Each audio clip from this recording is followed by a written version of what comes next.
Well, hello, Spurs fans. It's Paul the Hotspur Hippie here. Hope you're all doing well this evening. Hope you're all doing well. As you can see, is there a bit of wind blowing my green screen and spoiling the illusion? Just move out a little bit there so you don't see this flapping about in the breeze. Hope you're all doing well. It's the day after, I guess, for some of you out there. It's still for me the same day as our defeat to Aston Villa. And I've had time to go through a bit of the press, a bit of what fans are saying. It's mainly positive from fans, so that's cool. Now, it's a call-in show. I've put in the comments there the link if you want to come on. I've been having a chat with Couver, which you probably all know. Great guy, and he's doing kids stuff. He probably may or may not come on to have a chat, because I just feel like having a chat to someone about the good old days of Tottenham, really. El Tel and the 80s and 90s, that sort of thing. And that's what me and Kuva will get stuck into. If he shows up, there's no obligation, you know, it's just a loose thing. But anyone is more than welcome to come in and have a chat. In the meantime, I had a pretty good experience today. I got in contact with an old school friend. Probably haven't talked much in 30 years since I left England. But when Terry Venables died, this is a memory that came to my head, and it was a forgive me if I'm repeating myself, but I don't know who's watching, you know. But I've got the 1967 FA Cup Spurs team song thing. It's like a medley, and Terry Venables is on it, and he sings "Bye Bye Blackbird." And me and this mate used to listen to it quite a bit when we were teenagers. Phone's going some alarm. I don't know what's going on there, man. And so I found him and just messaged him, and he says he thinks about that recording a lot. So it's kind of cool, you know, when sometimes you get in contact with people, it's like no time has passed. I'm just going to play this, you know. Might not mean much to you, but this means a lot to me. So I put some pictures to it. It's my little tribute to Tell now. Someone I was doing a stream this morning, and someone was complaining about the sound quality. Look, someone's ripped it from a 45 scratch single, you know. I know you kids out there are used to streaming and shit like that, so it is a bit naff. Just go with it. Here's Terry. I think we'll have a solo from Terry Venables. Okay, Lenny boy, bye-bye Blackbird.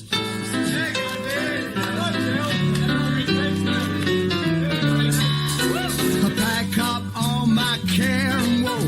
Here I go and I'm singing low. Bye, bye, Blackbird. Where somebody waits for me. The sugar is sweet and so is she. Bye, bye, Blackbird.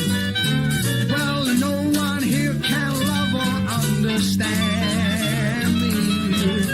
Oh, what hard luck stories they all hand me. So I make my bed, light the light. I'm gonna arrive late tonight.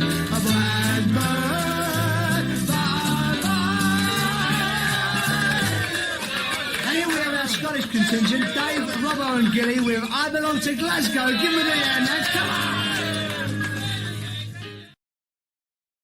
So it's funny, you know, we used to listen to that record, I suppose in the mid to late 80s. It was before Terry Venables arrived at Tottenham. So we were already primed to love the guy. And it was really cool that my mate John remembered it too. So, you know, life's a funny old thing. It was quite emotional when I was putting that together. I know it's not the most professional thing, but I was getting a bit emotional putting it together because it's such strong, good memories of Tottenham.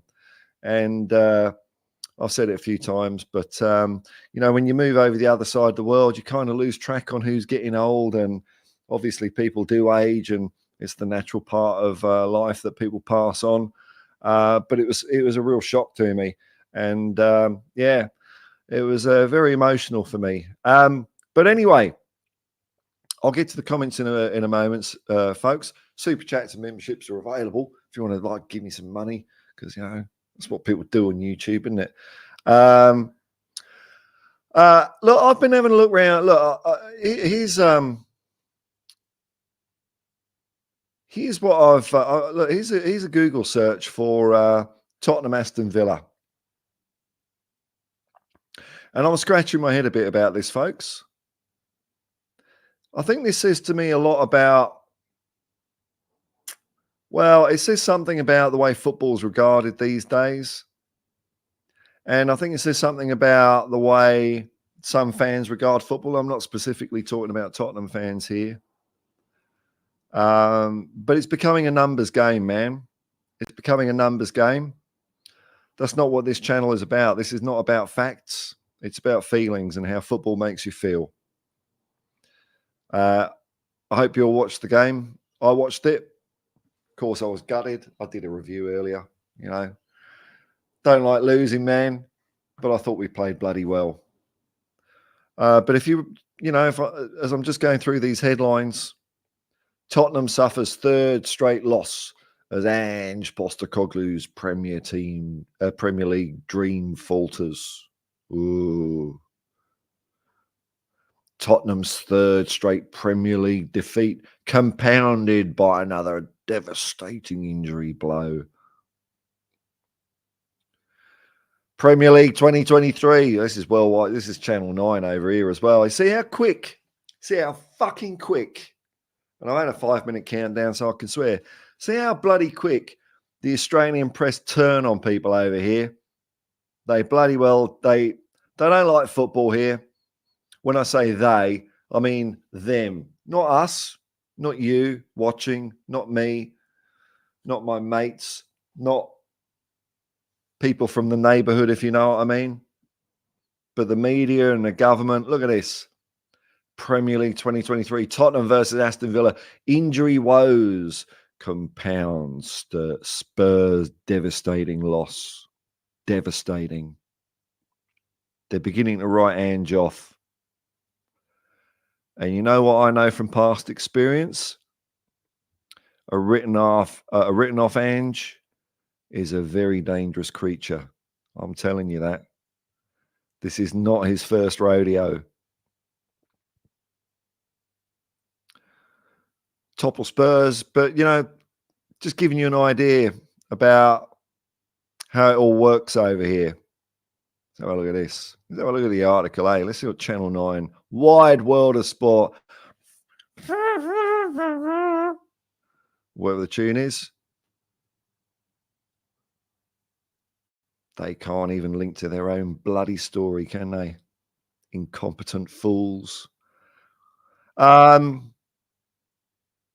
This is the sort of shit that Ange has had to go through. The minute you don't win every game, the minute things don't go entirely your way, which doesn't happen, it's sport. And it's not just sport, it's football, folks. It's football. This is what the press does over here, man. This is what the press does over here. Maybe the press is doing it in England. I don't know. Maybe the press over in England have been building Ange up, just topple him down. They ain't toppling him, man. They ain't toppling him. I've seen a little bit of Spurs fan channels. And you know what? You ain't going to get that stuff here, man. You're not going to get controversy. I'm not going to slag the team off for clickbait's sake. You're not going to get unbiased debates and nuanced opinions. You're going to get a one-eyed Spurs fan. That's what you're going to bloody get here. If we're shit, I'll tell you. But I love the way we played. The loss hurt me, man. The loss hurt. But I've talked to two different people that went to the game. One was my schoolmate. He was at the game, and he said it was our best performance of the year. That's what fans are about. It's about emotion, how the game makes you feel. It's not about fact. It's not about looking at the balance sheet and saying, oh, look at this, third straight loss. What a bloody loser. We know different. I know different. I don't know about you. I can only speak for myself, can't I? I think we're doing just fine.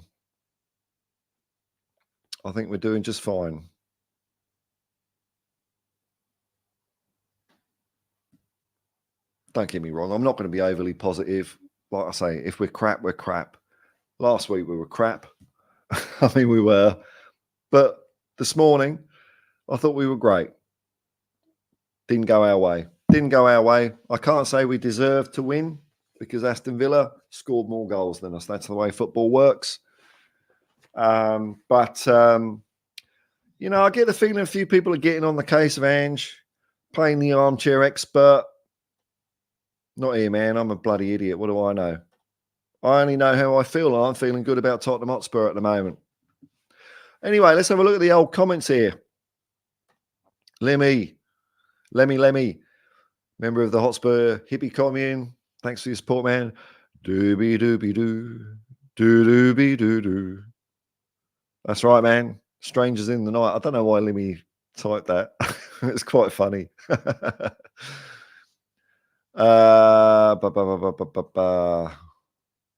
Here we go, Yasarian. Afternoon, Paul and Hippies. I've not been watching other channels, so not sure if I've been missing any expert opinions. Oh, there's plenty out there, man. There's plenty out there on how bad we're doing. I thought it was an entertaining game. Me too.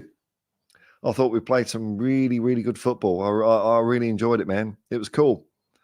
I don't know if actually some people watch the games. I think they just look at the stats and the score afterwards, and that's how they make their expert judgments. But you know, I think in the world generally and in football, there's too much science and not enough art. And I want to bring the art back to Tottenham Hotspur, man. Not, you know, Tottenham Hotspur fan channels, maybe, you know. So you're not going to get any hard hitting shit here, you know. Apart from Eric Dyer's a twat. I'm glad he's not playing anymore. But here we go. Steady as shark. It's calling. So there's a link I've pinned at the top. If you want to come and say hello, come and say hello. We can have a chin wag. Don't be intimidated. Don't be shy. Lemmy had never been on one of these things before. He came on. So if you're a first timer, it's a good timer for me, man. Steady Shark. Hey, hippies. Member of the Hotspur Hippie commune. Nice to see you, man. Steady Shark's kind of funny for Paul to be one of the last things before bed. And then one of the first things after waking up. Well, you know, that's, you know, we live on a round world. If you look at, you know, some internet weirdos, they think it's all flat. I don't know how that works out, but the world is round, and nice to be part of your day, Steady Shark, and thanks for your support, man. You know, the support for this channel is helping me make it what it is. Whether you reckon that's any good or not, I don't care, because I'm loving it. I'm doing it my bloody way. Absolute ball. Can't help it. Wish something bad for that Matty Cash midget protected species. Absolute bore. I wouldn't feel bad about that, man. I've been saying the same thing all day. In fact, I said it in my match review. My advice to Matty Cash is, son, don't turn up to work March 24th. I think it's March 24th. Might be March 10th. When we come up to Villa Park and we play Aston Villa. Because if you're out on that pitch, that will be the last football game you're playing for some time. I can guarantee it. I think we've got enough tasty players that will set the record straight on you. I thought it was an outrageous tackle, absolute bore. I thought it was disgusting. I like a bit of physicality. I love it. I think it's part of the game. But injury-ending stuff like that, it was absolutely disgusting. Disgusting. So I'm with you, man. maybe I don't know if I'm going a step further than you, or I'm on an equal level of evil thoughts. But my perfect scenario is that we go up and someone I don't know, breaks him in half. Would be nice. And if there's a red card and suspension for 3 weeks, I'm quite happy to wear that. I think it'd be good. I think it'd be good for our club. I think it'd be good for football. I think the kids would love it. They love seeing a bit of violence on the pitch. I know I did when I used to go and watch bloody football. So no, I agree with you, man. I agree with you. Absolutely, absolute ball. Steady as sharp watching Paul stream. Yeah. Glenn Oddle, not that one. It's Martin. We played well considering the team we had. Matty Cash did us no favours. I know. Just when we thought it wasn't going well, we get another injury. Hopefully, I haven't seen. There's not been a scan or anything like that, so I don't know how serious it is. Maybe it's just a light one. Maybe it's a heavy one. Who knows, man? But it sent a shiver down my spine when Bentancur went down. Really did. Should have been a red card. I had a quick look around, and Villa fans are saying it was an accident. There is no way that tackle was an accident. That was premeditated assault. Absolutely. And, if Matty Cash gets his head kicked in when we play them, that's what happens, isn't it? You're sorry, and I wasn't expecting that news. Valet Terry Venables. Yeah, man. Yeah, it was a real shock to me. I was doing a pre-match build-up on Irish Hotspurs channel when the news came through, and it just it floored me. Obviously I don't know Terry Venables. I've never met him, but I was upset by him. The guy was 80 years old, so in the grand scheme of things, hey, you know what? That ain't bad, I guess, but it's very sad. So I'll be interested to know, Yasari, and I mean, you would have been following soccer.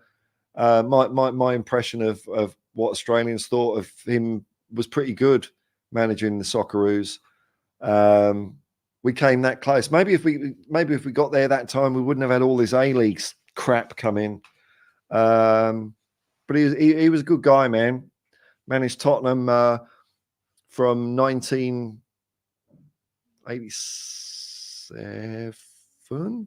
I should have looked this up on Wikipedia. I haven't prepared. Pretty much, look, he came to Tottenham when we weren't doing well. We'd had a good season in 86, 87, and then our manager David Pleat got caught with his cock out, allegedly. And we went through a couple of caretaker managers. Might have been Peter Shreve and Doug Livermore. They're the usual people that crop up. But then the hype was building about Terry Venables coming to Tottenham, because he's an ex-Spurs player. Won the FA Cup with us in '67, and he'd won the. I think he'd won La Liga with Barcelona. He'd also got Barcelona to. I might be way off here. I think he got them to a European Cup final. Steaua Bucharest beat them. And I think maybe it was one year he didn't win something or other, because in Barcelona at that time, if you didn't win everything, you're under pressure for your job. And I don't know if he resigned or left, but he came to Spurs. And I tell you what, Spurs fans were so happy, man. He was the guy for the job. I've said this when Ange Postecoglou was hired at Tottenham. I've not been this excited since Terry Venables came to Tottenham, because I'm telling you, Terry Venables was a top manager. All went bollocks up with Alan Sugar. And Terry was also taking over the team at a time where we passed that golden era that went from, I suppose you could call it 1980 was the start of it, maybe 78 if you start the clock ticking from when Ozzy and Ricky Villiers arrived. through to 1986-87, where we had a really good season. Then the next year was a big drop-off. We got rid of Glenn Hoddle. We got rid of a few players. And we were nosediving. We really were nosediving. And Terry Venables came in and righted the ship. He righted the ship, and he was fantastic. And I remember 87, 88 being a pretty poor year, but it didn't matter because we trusted Terry. We trusted Terry. And it's not that our league positions did tremendously well. We would have finished third one year, either 1990 or 91, which was punching way above our weight at the time. We had Paul Gascoigne and we had Gary Lineker, who were world-class players. But apart from that, there are a couple of people here and there. But the team was nowhere near as strong as it was, from like 1980 to 1987. It was on the wane. We'd become much more of a selling club.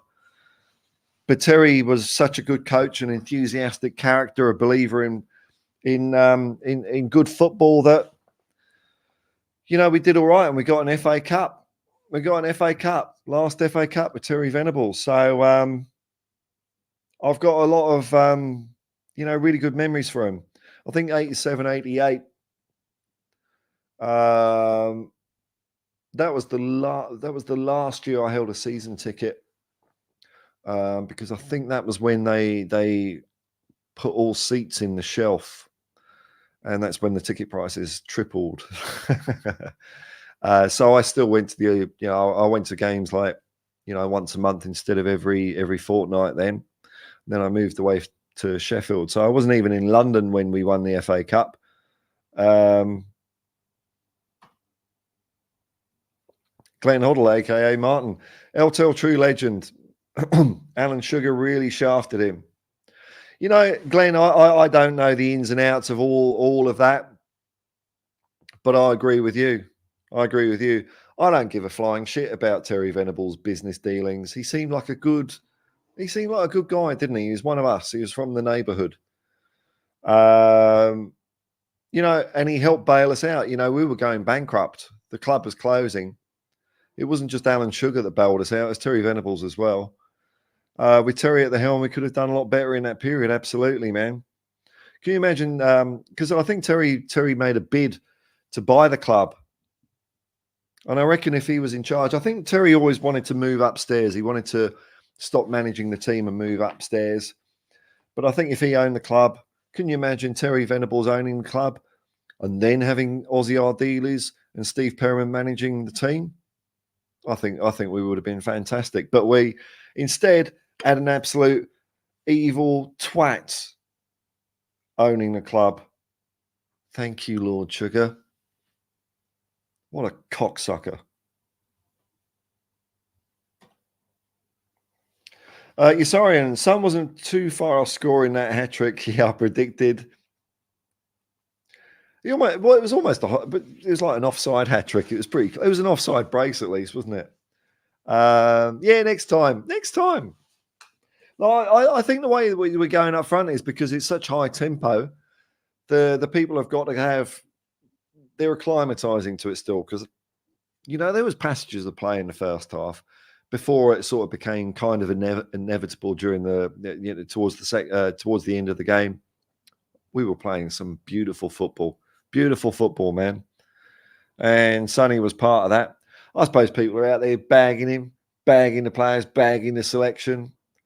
Like I say, football has become all about this. Tottenham suffers third straight loss as Ange Postecoglou dream falters. Blah, blah, bloody blah. They're not watching the game. There are a lot of clowns out there that don't understand football. Well, or maybe they do. Maybe this is the new post-2000 world, because don't forget, folks, the world ended in 2000. We're just hanging around for no reason. Maybe that's the way football is now. That's the way people think of football. They just look at the statistics. They just look at 3 losses in a row. But I saw a lot of heart from the guys out there on the pitch. A lot of heart. I was very impressed with it. there were players out there that I didn't expect to play well, and they did, like Lo Celso. So I'm happy, man. I think it bodes well for playing Manchester City next week. We're coming for you, Pep. Don't you worry, man. Oh, you said we were going to meet Man City. Oh, we lost. You're in the mud. I just don't. I really scratching my head. I don't think people understand bloody football anymore. I really don't. Liam, the press have had a good topple, don't they? Yeah, they love a good topple, especially over here, man. I don't know if they're doing it in England, because I suppose Ange has been a bit bell of the ball over there as well after his initial, who's this Australian? What are they? It's only Celtic. But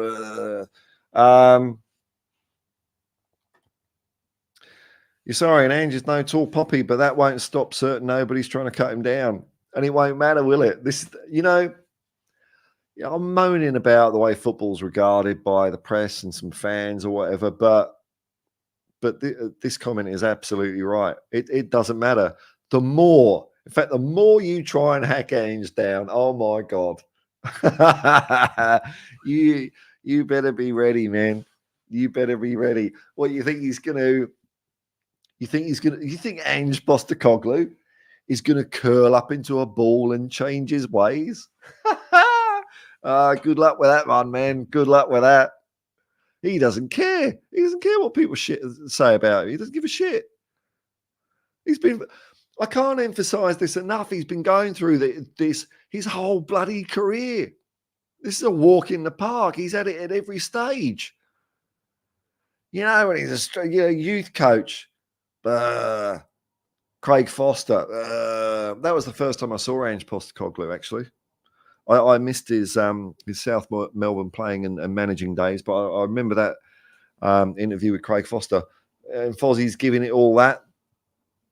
And then he comes back, Brisbane Roar. Oh, well, out from the wilderness, blah, blah, blah. Yesterday's man. Australia national team. We're only Australia. We're Australia. We can't play football like that because we're not very good. That's what Ange did. Can an Australian really manage in Japan? Can they? Looks like they can. And after Ange has paved the way, Kevin Muscat, I never liked as a player, I must admit. Looks like we can. Going to Celtic. All the Celtic fans. What are we doing? We were going to get Eddie Howe. Why are we getting this dude? And I'm not even going to I've mentioned it in streams before, but the absolute bloody racism that Ange would have faced growing up.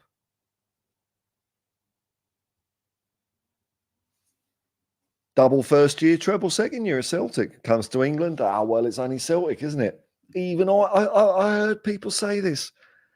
Can you believe the arrogance of some people to say, even I could manage Celtic? Whoa! Anyway, I'll tell you what, folks. Party time is here.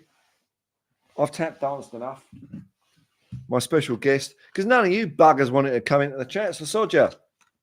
And the chat's closed now because I got my guest. I'm going to put my headphones on and we're just going to wallow. We're just going to wallow in the good old days. Hopefully, take my bloody hat off. There we go. Yeah, I'm bald. It's all a facade. Here we go. Are you ready, Couver?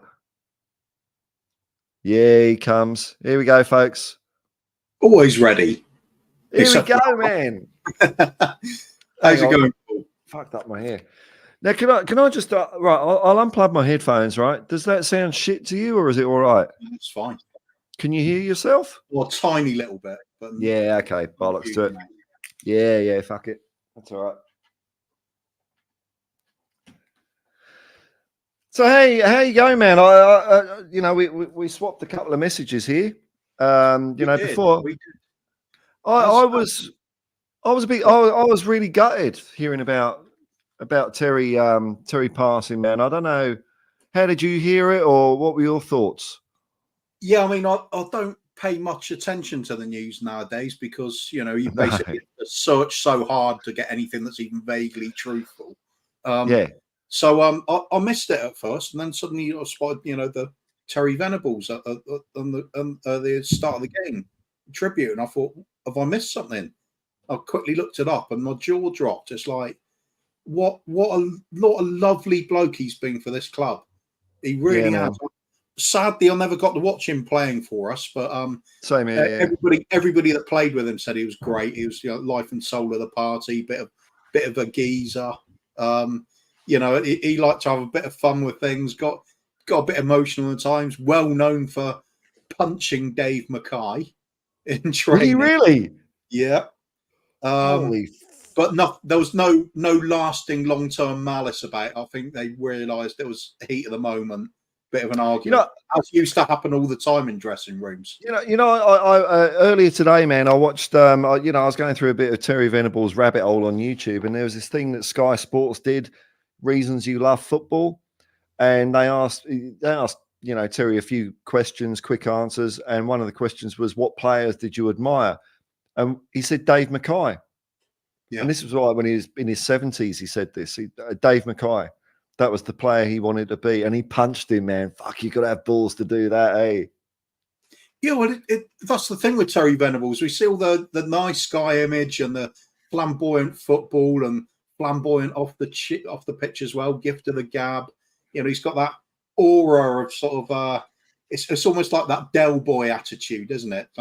Ultra cocky, everything. Twinkle in his eye.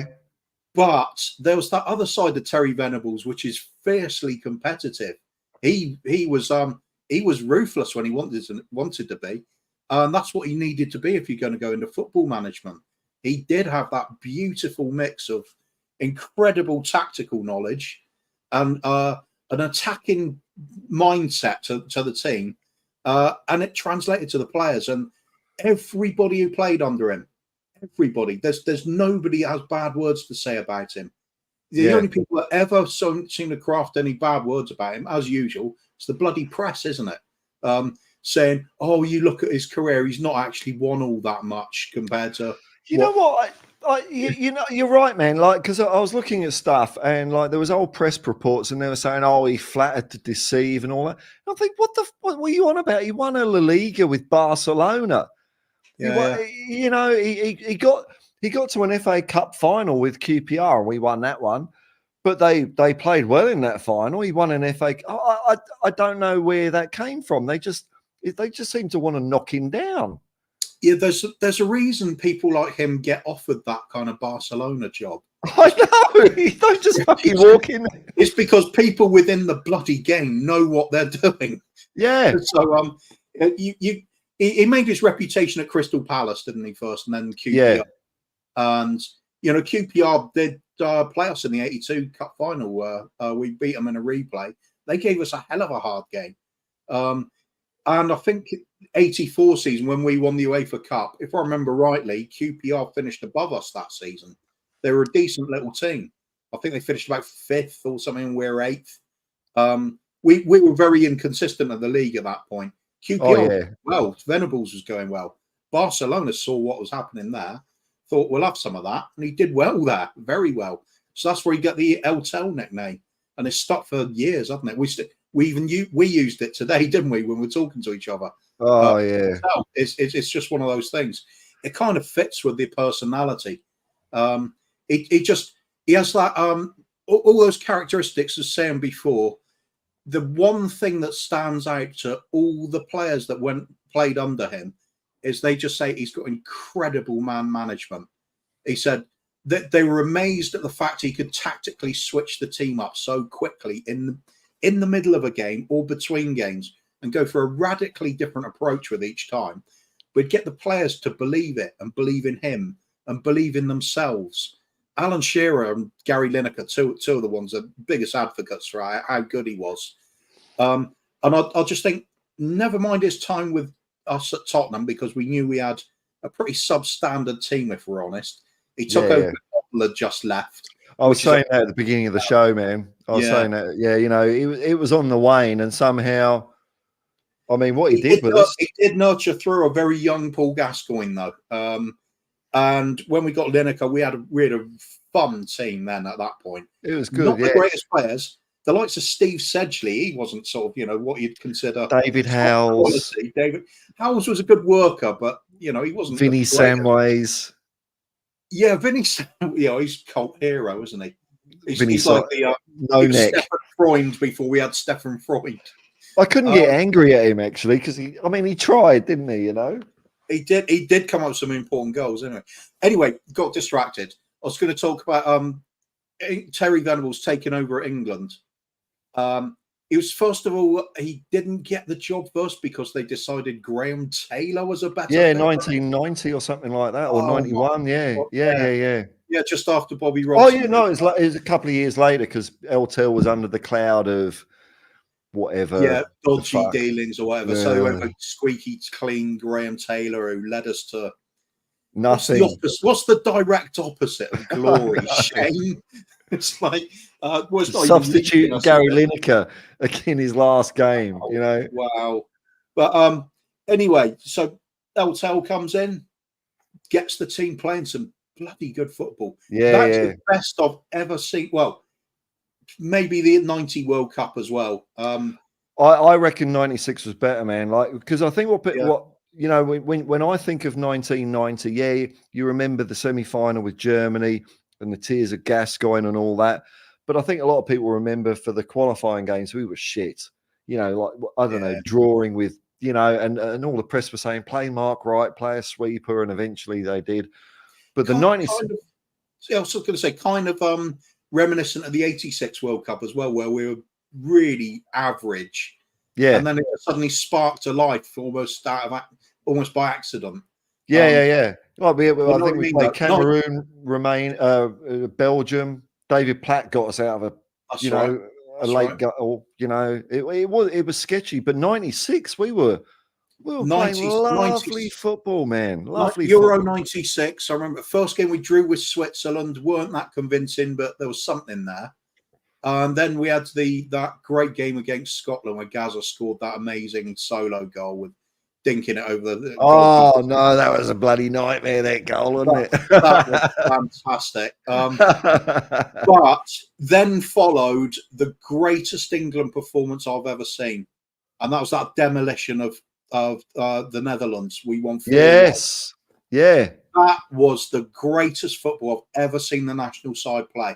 And we've won by bigger margins and in arguably some harder places, like going to Germany and spanking them in their own backyard. But that game against Holland, they were a damn good team. Yeah. And we tore them apart. We were just playing this fluid, open, attacking game. There's that diamond shape, isn't it? Yeah. Shearer and Sheringham up front. It was all coming together perfectly. We were so good. And he took us all the way in that tournament to what happens usually. We beat Spain on penalties, to our surprise, because we thought it was us that's cursed on penalties. Well, that was a great game. Really was. Then we played the old enemy, Germany. And what usually happens? We lost on penalties. And people will say, oh, well, he didn't achieve anything with the national team. We lost on bloody penalties. Nobody's achieved anything with the national team since '66.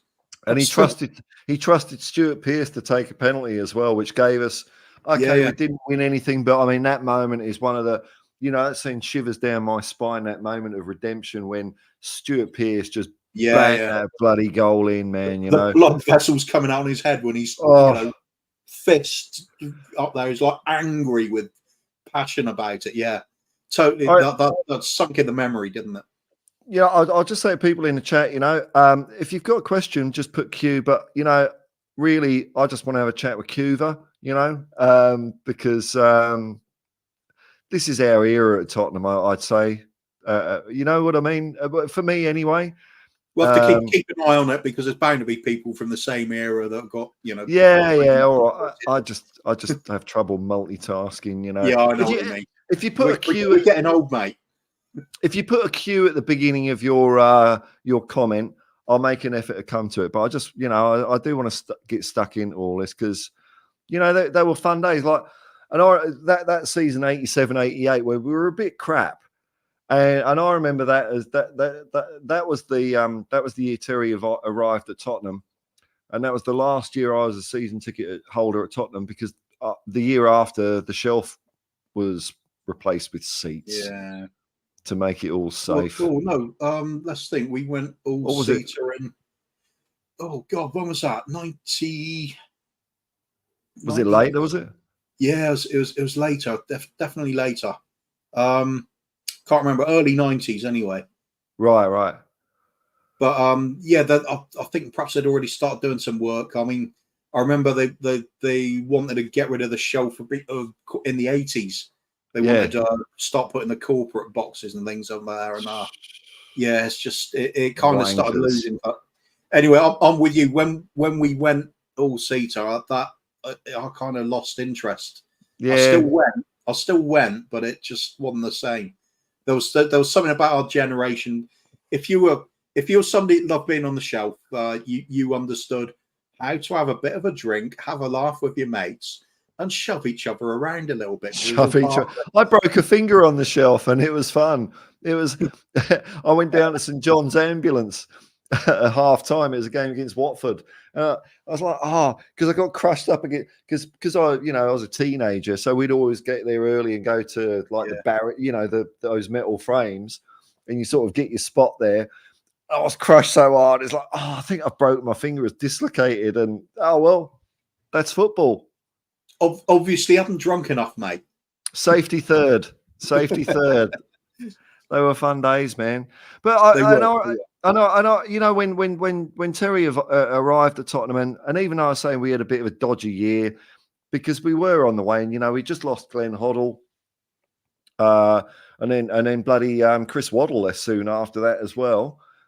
But somehow Terry carried us through that period, just with, I don't know, seeing him on the touchline, seeing the way he was. We still believed that there were good times at Tottenham, and we could kind of forgive. We knew what the players were like, weren't we? We like you say, we weren't the team of 81 or 82 anymore. There were a lot of journeymen there, but just having Terry there meant so much. Yeah, absolutely. Sorry, I'm just trying to look up any news on Bentancur, because Danielle is asking, is there an update on the injury? All I saw was. You're keeping your eye on. I'm just sitting. Yeah, sorry. I'll try. You look after the comments, right? Fuck it. I'm just going to relax, man. All I remember is Ange saying about he's saying he's not sure about his ankle. It wasn't a great tackle, and started the game so well and everything. But he's obviously concerned about it. I think the first concern for us as fans, wasn't it? It was, oh my God, his knee's gone again. That would have been. It was a filth.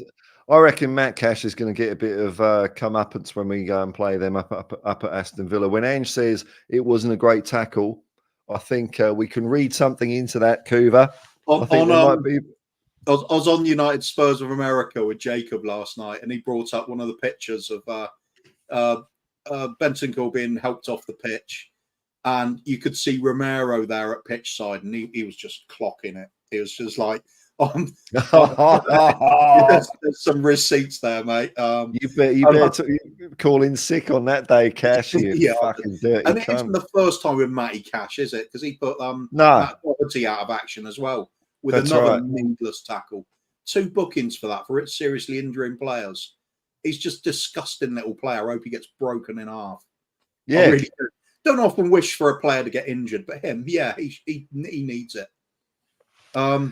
So I'm quite happy for Black Ops being open that day. Romero takes another red for it, for scything him in half. I'll be okay with that. That's just pure revenge, isn't it?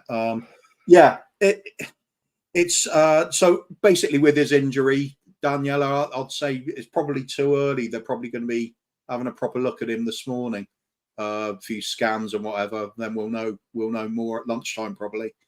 But there we go. Sorry, I got a bit distracted from No. You run the show, man. I'm just chilling out, man. I find it too hard to chat and do the comments anyway. So And look, you know, when Terry Venables came over to Australia, he managed us in a World Cup qualifying campaign.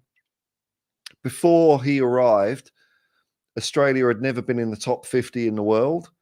By the time he left, we were in the top 30. So even though we didn't get to the World Cup, and it was a good Australian side, to be fair, but you lost the qualifier against Iran, if I remember well, right. this was in the dark old days where, you know, because we were in Oceania, you don't get a direct route. You do now, of course.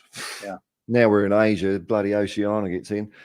So I think that was Iran's third bite of the cherry. It used to be that Australia only had one chance. They had to win they had to win Oceania. They had to beat the runners up of this bloody confederation, and then they had to win. If they won that, they'd go through to the next one. So I think it was Iran's third bite of the cherry. It was Australia's only chance. We were 2-0 up at half time until some twat jumped on the goalpost, and we went off after that. But we played really well, and he was popular over here, you know. And it's funny, like, you know, just as Ange going over Spurs, I've had to kind of educate Spurs fans a little bit. Look, this guy's good. When El Tel came over here, I was telling Australians, look, no, he's a good guy. Don't worry, we're in good hands, you know. So absolutely. I mean, he knows his game. That's the thing. Yeah. Anybody within the game knows his qualities. He's, like I said earlier, he got all those jobs for a reason. He earned them. It wasn't sort of out of the blue. Anyway, sorry, one quick question. I've noticed Glenn Hoddle, aka Martin, saying, I know your answer, but what, White Hart Lane or Tottenham Stadium? White Hart Lane. Yeah, absolutely. It's all the memories. I saw glory at White Hart Lane. If I had $100 million, I'd buy the naming rights and say, right, it's White Hart Lane PLC. If you didn't scrub the PLC bit off, yeah, no, it's always White Hart Lane. It's never going to be Tottenham, fucking Tottenham Hotspur, or Daz Automatic Stadium, or whatever they'll call it in future years, you know. With our finishing yesterday, Specsavers Stadium, maybe. Well, yeah, we might get onto that, man, you know. But you know what you're saying there about players and the way they had absolute trust in him. There, I heard Neil Ruddock talk about Terry Venables. So Neil Ruddock had a spell at Tottenham. Well, I remember one game because I was at the game where we lost to Port Vale 2-1 in the FA Cup in that was 87-88. It was the year after we got to the final. But Neil Ruddock scored, and I thought he was a good player. But Terry Venables then sold him, I think, to Liverpool, but said, "Don't worry, Neil, I'll buy you back," and he did. You know, he was I don't care about his business dealings. He seemed to be an honourable man, you know, as far as the players loved him. Yeah, I think I mean, Sugar took a lot of stick from the fans for getting rid of Venables, didn't they? But I think, if I'm to be honest, he didn't really have a choice at that point because, you know, Sugar's the chairman. He's got to make sure the club's run squeaky clean. So if he knows there's something even slightly dodgy, he's got to get rid of him. For footballing terms, that was just terrible time for us, though. We lost one of our great managers. People say, again, it comes back to that. Oh, he didn't really win a lot, though, did he? But there's never any context put to that. Like we said, we'd lost one of our most iconic players of all time in Glenn Hoddle, and we had to find our way of playing without him. And we'd also recently, before that, we'd lost Graham Roberts, Steve Perryman in the seasons prior to Tony Galvin, yeah, Mickey Hazard, Crooks and Archibald had gone. Yeah. So we still have had a couple dotted around the team. Yeah, there was still Mabbott there and Chrissy Houghton. So there was a little bit to build on, but we filled out with some, you know, more hopeful signings. It was kind of a Levy style signing, some of these. Steve Sedgley, great. I loved his passion for the club. I genuinely did. But we're saying that about other players nowadays, aren't we? We love the passion for it, but they weren't that good a player. They really weren't. We again, only had him for the season and a bit, was it? Richard Goff. He'd also gone one season. Yeah. I think he came from Aberdeen, went back up the range. Magnificent. Yeah. I mean, that was one of my favourite seasons, man. 86-87 was same for me. I know, we didn't win anything. That's why, and it's mainly younger fans, I guess, because they haven't seen us win anything. We need a trophy. But I mean, that was third in the league, third FA in the league, runner up, League Cup semi-final. We were Yeah. so close on all three fronts, just not quite there. Trouble is, your luck doesn't always go the way it should do. I remember you're right. those. We had a fantastic team though. I remember those League Cups against those League Cup semi-finals against Arsenal. I think it went to 3 matches or something, didn't it? It was 2-1, 1-0. Because that's the only time I've been at Highbury and we won. We won 1-0 at Highbury, and then in the replay, kids, because we used to play replays. There wasn't all this crappy penalty stuff. The FA Cup replays used to go on 5 or 6 matches sometimes until there was a bloody winner. There was a really famous one. I think it was Leeds and Arsenal couldn't be separated in the FA Cup one season, and I think they had about 3 replays. Wow, it was crazy stuff. Yeah, man, but I just like the, I think there's parallels between Venables and Ange a little bit, because Venables came to the club at a tough time and he made us punch above our weight. And I think Ange is doing the same at the moment. Hopefully we'll get some better players in, but I see similarities there, I think Ange has got the trust of the players. What do you reckon, Couver? What did you reckon? What did you reckon of the game this morning? My reaction was, gutted that we lost, but we played some fucking good football. Yeah, it was frustration at the scoreline. That's all it was. It's one. I can't remember a game like it where I've been so frustrated at the end of it, because we created a lot of chances, should have had them absolutely buried by half time. Even while Bentancur was on the pitch, we should have been about 4-0 up. To be fair, they had a couple of chances too. 4-2, whatever. Anyway, the point is, we should have had a bucket load of goals. They could have had a few as well. We could have been walking away from a game winning it, 7-5 or something. And then everybody would be talking about the game saying, this is incredible. This is how football should be. That's the difference between winning and losing in this. Instead, like I was going through the headlines here. I've got rid of it now. But, the Australian press, Postecoglou goes to 3rd successive defeat and all that. They're just ready to tear him down over here. They really are. But that's how football's regarded in this country by the powers that be, if you know what I mean. Absolutely. And I'm seeing it a little, I heard you...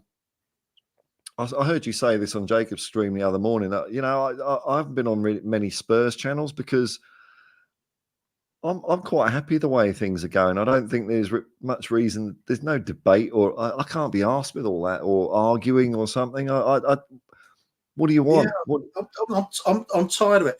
There's pointless arguing with fans that don't understand what Ange is doing at the moment for me, because I've got nothing there I can show them that other than what you see on the pitch. And if you can actually use your imagination a bit and see what's happening compared to what we've been doing before, you should see a direction we're heading.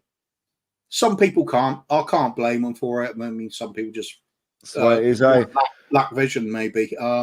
They need to have the proof right there in front of them. You need to see both the black and white with the results. Yeah. Okay, that's fair enough. But like I said, I don't see the point in trying to argue with those people. I'm not going to change their mind. Ange will change their mind over the course of time, because we will see it coming together.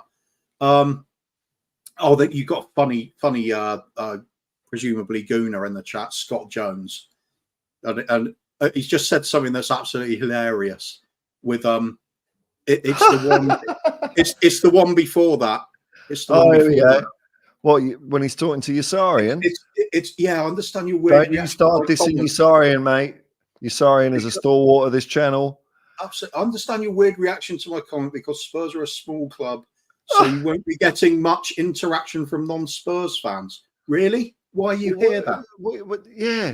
You're on a Spurs channel, mate, is it? Get all your Arsenal mates over here. Get them all over here. Oh, I'll love it when they come onto Spurs channel say, "Oh, you're irrelevant. Nobody wants to talk about you." Well, you do, don't you? yeah. I mean, like, I'm flat out watching Spurs channels, let alone going on an Arsenal channel and having a discussion in their chat, because there's no bloody point, is there? But look at this. Oh, Scott Jones. Oh, Spurs fan base is the only fan base who celebrates defeats. Sums up Spurs as a club. Well, Tottenham Hotspur is the greatest football team the world has ever seen. You clowns aren't even from London. You're from Plumstead, which was outside of London. You know, come here and talk your Arsenal crap here, mate. Oh, my God. Oh, and if you have to ask me the question, mate, oh, Spurs haven't won anything. Why do you say they're the best football club the world has ever seen? You don't get it. Absolutely. Something you said earlier, and I totally agree with it. It doesn't matter what's happening on paper.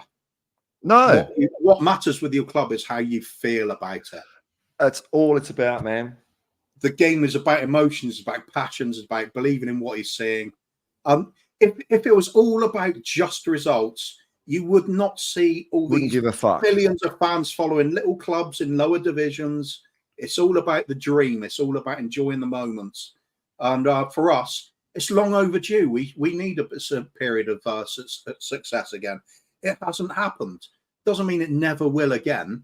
Man City don't keep going like this forever. It's not a locked-in thing. If that was the case, that the dominant side always wins every time, then Preston North End would have won the double every season for over 100 years. But it's not. Anyway, this again, sidetracked again. Could talk about the game or could talk about El, but either can talk about them all day, really. I mean, Venables, I'll go back to Venables. Go for me. For me, he's one of the first managers I saw, and I thought, is this a football manager or is this like a TV or film star? He's kind of got that. He's kind of got this. Wow, there's something about him that's really cool.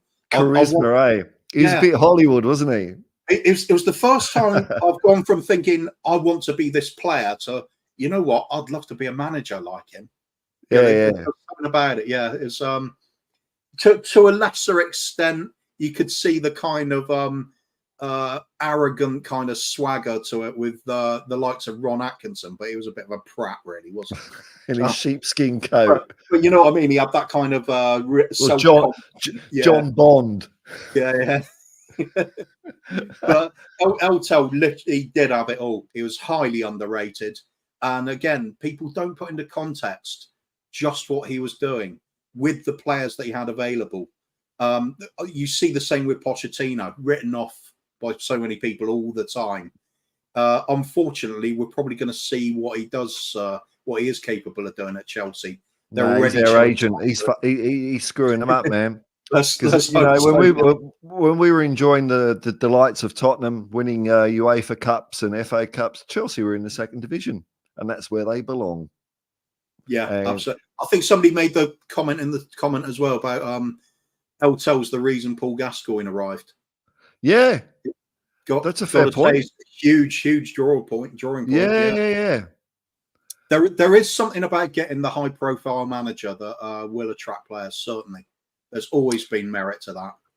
All right, I'll just do my service to the chat here because they're going nuts here. So I'll just bring a few up. I'll just go through them all.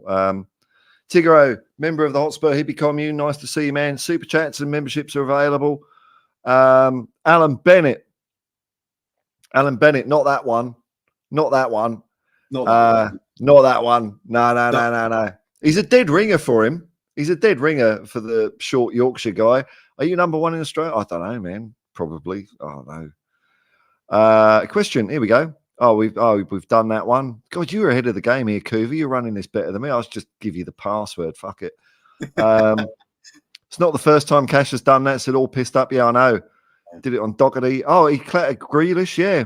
Oh, that was him as well. Yeah, of course. Yeah. Tigro, Cash is writing checks. His body won't be able to cash. You know what? I'm seeing this.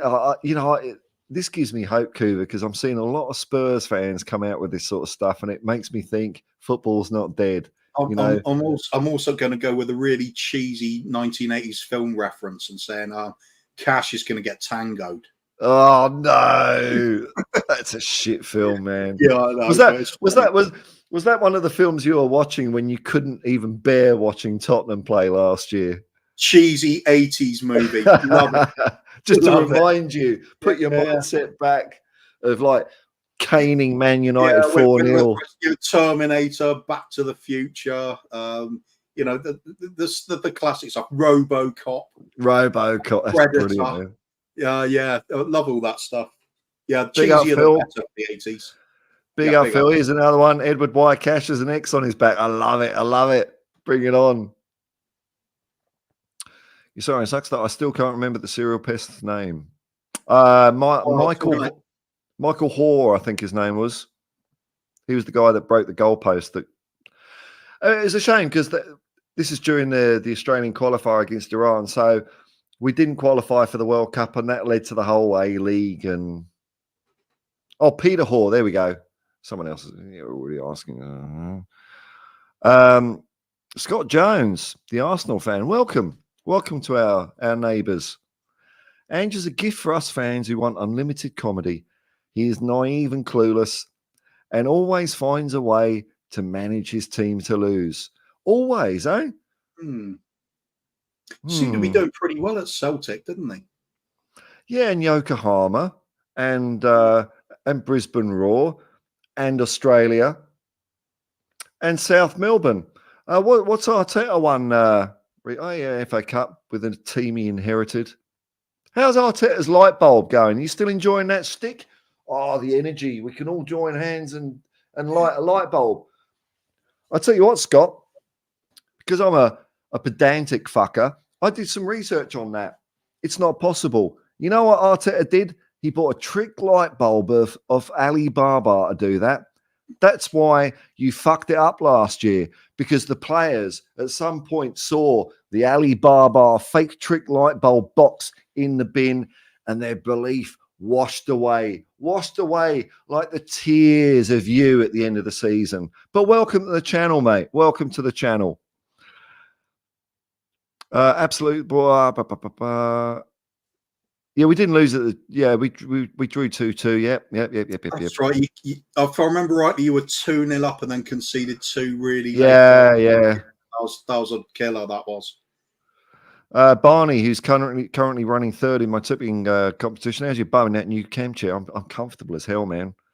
Thanks to everyone in the super chats and memberships. It's enabled me to buy a nice comfy camp chair. And people watching the videos. Every time you watch one of my videos, I get about 1 cent. So, it's better than nothing, isn't it? I'm got to get myself a new chair as well. This one's so uncomfortable. All streams, I'm doing this every now and then. It's just I know. I was using a bloody old dining room chair. It was the only spare chair I'd knocking around. I was always like shifting. Have you moved house yet, Kuva? No, I'm just on the brink of doing it now. I've shifted out most of the stuff, got rid of all old stuff. We got rid of over 3 tons of junk from this house. 3 tons. Wow. Because a lot of it's old furniture that it's really good, well made, but we can't fit it in the new place. And nobody buys it anymore. Everybody's skint. Their money has to go on food and energy bills and stuff. It's it just went to landfill. Real shame. Yeah, well, I kind of built what I've got here through, second-hand stuff, because people use it once and then they decide that they would like to. Stadium, that's some going. Yeah, I know. It's all right. Hey, I should get on the Levy. But yeah, people use it once and then they think, oh, well, I want to buy some cheese sandwiches this week, so I'm going to flog all my gear. I remember Terry Venables after we won the FA Cup in '82. And he showed some real, at the time, I remember thinking, shut up, Venables. We deserve to win that. But he really stuck up for his team, well. And I don't think... one of his great characteristics, he will always stick up for his players. Always, man. He understands that, the bonds, the camaraderie between team, that manager, players especially. And I think that's what always... galvanized the players. There was always a sense of unity with them, And that's why you always hear the people that have worked under Venables, it's unanimous how much they praise him. There is literally nobody that says anything bad about him. Yeah, you said that before. I'm just, I put that little thought in my brain. Could I prove you wrong? Could I remember a player? Because there's plenty of players that bag Glenn Hoddle as a manager. Yeah, right. There's loads out there, man. But Terry Venables, no. They were all for him, weren't they? Yeah. And you're right. He used to talk about the team, or the whole club as one thing, and that's what Ange is doing. He always says we. We didn't play well, or we played well. It's not, like Conte. These are players. It's we. We're all in it together. He takes the responsibility for it all, as he should do. He's one of these people you talk to him openly, frankly, and you get the same open and frankness back at you. If you say, "Oh, is it on you as the manager?" He'll say, "Yeah, of course it is. That's what I'm being paid for." There's none of this hiding away. Also, something else I think needs to be put into context. This season, how well we're doing. It's phenomenal. Considering the team we took over, you compare this with, say, Pep's first season at Man City. They finished below us that season, and they spent 200 million quid in that summer. They got like Gundogan and Stones, and they just splashed out on millions before that. It was an established team taking over. It was aging, and he took it over, and it didn't go. They weren't amazing. They did finish below us. It was quite a long way below us as well. But it might have been third, but it was a big gap, like 10 points or something. I can't remember exactly. But you could see then what's going to happen at Man City, and you could get excited about it. Although at the time it wasn't happening. They're still doing okay. I mean, it's still third. It's not a disastrous thing. But I'm seeing the same things here. It's not about what we're going to do this season. It could have been. That was the dream, but that dream got shattered. But still, not yet, man. Not yet. You never know. You never know. Well, honestly, we're only a few points behind. If we were this position in the table and we're coming into January and we knew Maddison's coming back and Van der Ven's coming back, I would get really excited again, saying we're still in this. But we've got a lot of games coming up still without them. And we see it's not quite working. Even when we played well, we didn't put the ball away. So we still got a few problems there. Same as you, mate. I'm looking at what we're doing long term here. This is a vision of where we're going. That's what we're talking about, the Ange train. It is forward no matter what. You take up a few bumps along the road. Maybe a wheel comes off here and there. Slap it back on. Off you go, because we know where we're going here. Some fans don't get it yet, like I said, but the ones that do, my God, hang on, because this is we've already seen the taste of what the football can be like. Get that all right and improve on it. Start sticking away those chances. Tighten up the defence. You got something that can win. And I think the way that this team's playing, I think it's early days, and I don't want to get carried away with the theories, but I think it could actually. I think it's got the ability, with new signings or whatever, but the way we're playing, to surpass what we did in the 80s. Because what I'm seeing here is like the way we're pressing and we're getting the ball back in their half, whereas maybe that was something that wasn't quite part of Tottenham's game. We relied more on, Glenn and Ozzy were good at intercepting balls and things like that, but going in for tackles, maybe not.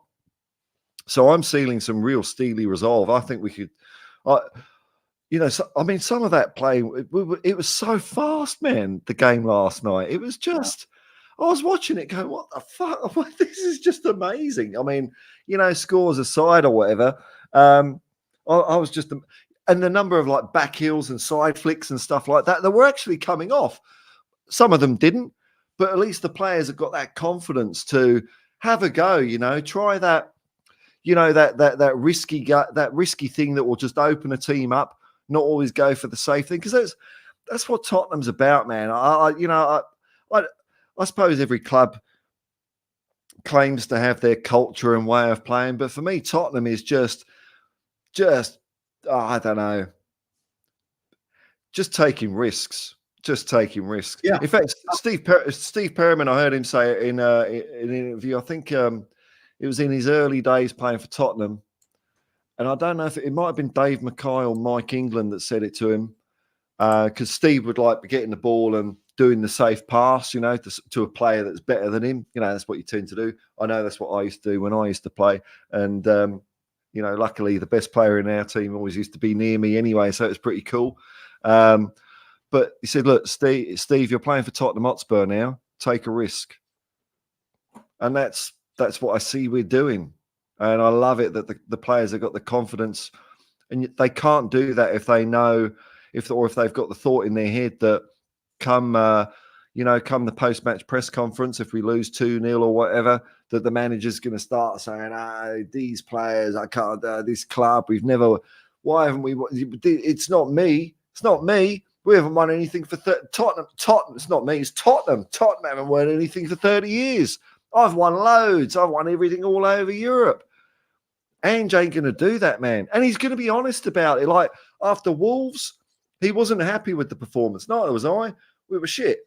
And he said it. But this game, we were good. We were really, really good. And I think that hurt Ange a bit more, actually, just seeing his demeanour. You know, and I felt that as well. Like, losing a game where you think, bloody hell, we were good enough to win it. That hurts a bit. But I was very proud of the boys, you know. You can safely say he set the team up well. We attacked well. We played well. The only thing that was wrong was we just didn't take those chances.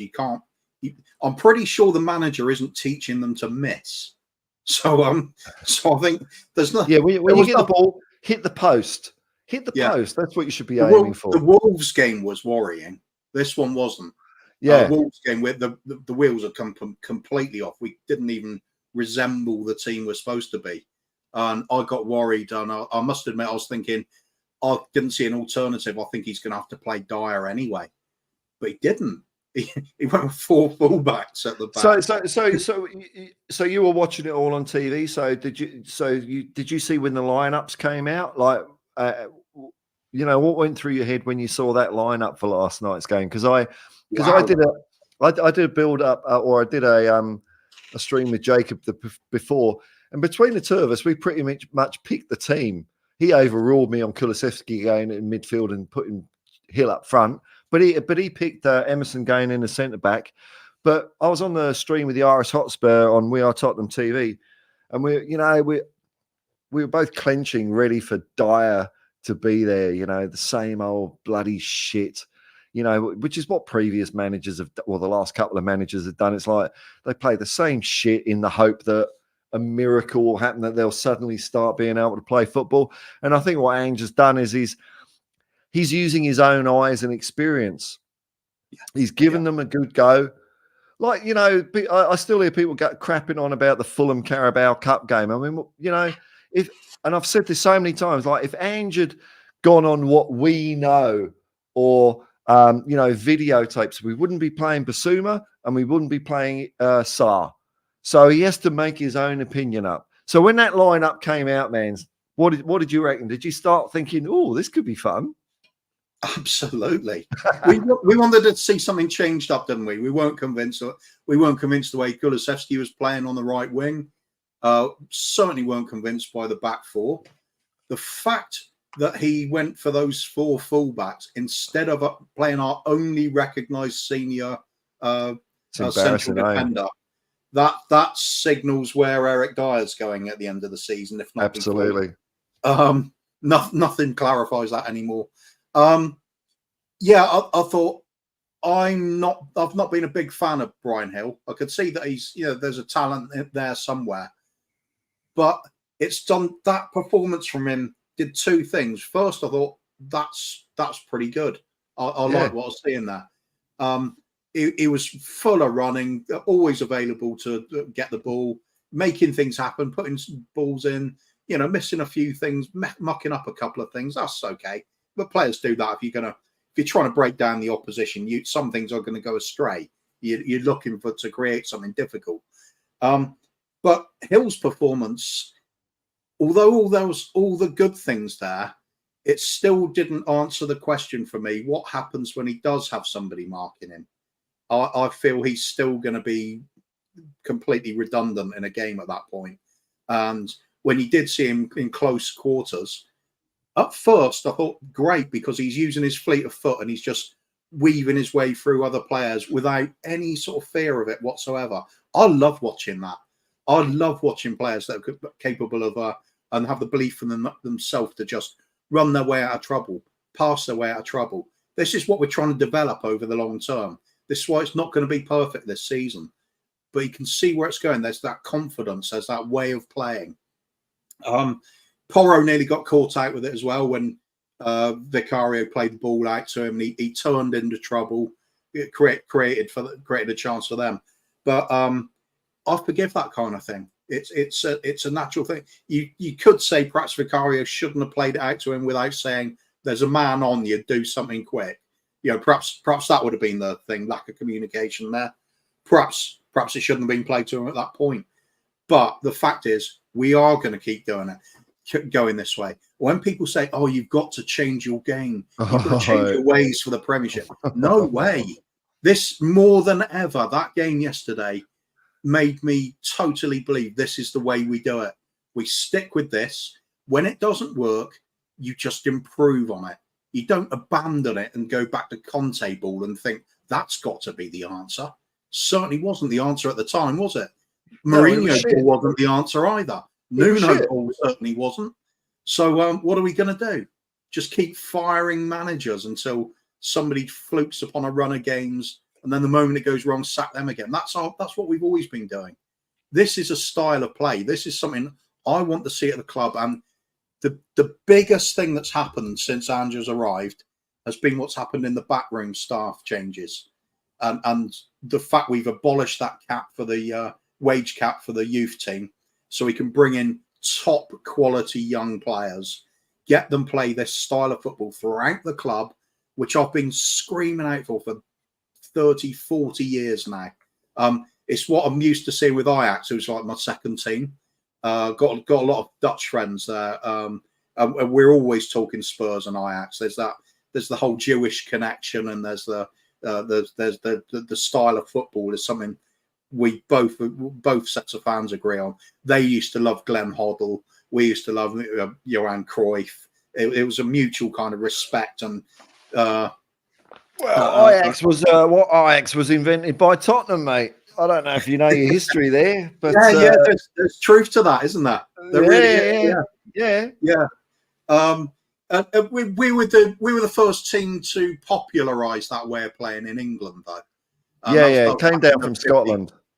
Yeah, that was the 50-51 season with Arthur Rowe's team when we were playing the push and run. That was popularising the modern game here. We still see everything is based on that Spurs team, what they did that season, in one way or another.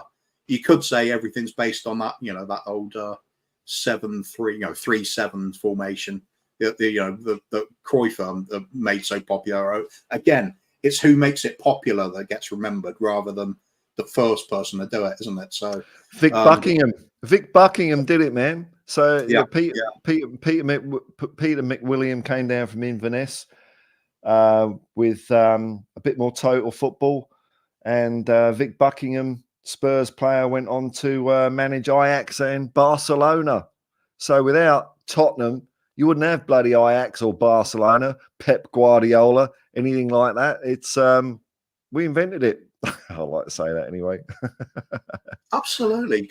It's like you said, it's know your history. There's the little nuances and little facts that surprise people, and you can look back at it and go, "Oh yeah, that's actually something I'll look into. It's interesting." And then it opens up a new door, a way of thinking, and we learn an awful lot about football looking at what's happened in the past as well. Absolutely. There are basics to the game that are true back in the 60s that are still true today. One of my theories about Ange is because he's from outside of the European system. He's been stuck out here in Australia. He's done it his way. He's trained by Pushkas, and so although he's au fait with modern methods, he's still kind of old school, if you know what I mean. It's a good blend. It's almost like he's come out of a time capsule. Because one of the frustrations I have with modern day football is sometimes I watch a Premier League game and it looks like almost like a PlayStation artificial intelligence. You can see how teams are set up against each other and how they're, it's not fluid at all. Whereas I love, like, shit like Danny Blanchflower. And when he's asked, well, what's your tactics for the game? Well, if we don't know what we're going to do, how's the other team going to know? It's like, well, it's balls out. Let's see who's best on the day. And that's, yeah, I like that. Old school midfields as well. He didn't have this, he's a number 6, he's a number 8. Oh, don't get me started on this shit, man. He started off the 4-4-2 with just 2 central midfielders. And they worked it out between them who was going to do what. One went forward. During the game? Yeah. And they would switch around. Yeah, exactly. It was just good footballers knowing each other's game. At the end of the day, your formation doesn't really matter that much. As long as you've got a balance in there and an understanding between the players what they're trying to do. You can play very defensively and get success, or you can play very attacking and get success. So it's which flavour do you like? For me, attack all day long. I know you're the same. Oh yeah, fuck it, man. I think this is one of someone made the comment on the stream on We Are Tottenham TV last night, and it was dead on right. Like, the objective is to score goals. That's it. That's what the fans want to see. That's what wins you games. I don't care about clean sheets. There's this obsession with we let in too many goals. Like, Sheffield. Was it Sheffield United with 2-1 or I don't care if we play well, great. If we win by score, I'd rather like Pushkash said to Postecoglou when he was training him, I'd rather win a match 5-4 than 1-0. Absolutely. I've said it before. I've said it before. I'd rather lose 5-4 than win 1-0. Yeah. I've seen this before with other fans as well. Even this season, last season especially though. Before games, people were saying, I'll take the 1-0. The most important thing is we keep a clean sheet. Why? Why is that so important to you? Surely you want to see some goals, don't you? Have some entertainment. I hate that.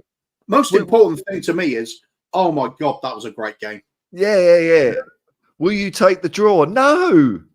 I'd rather try and win the bloody game. I don't give a shit who we're playing. I want to win the game or, play well. Will you take a draw? No, never take a draw, man. All right, I'll just have a look at some comments here because I saw Ellie's in mucking around in here. She's been around a while. Good old Ellie.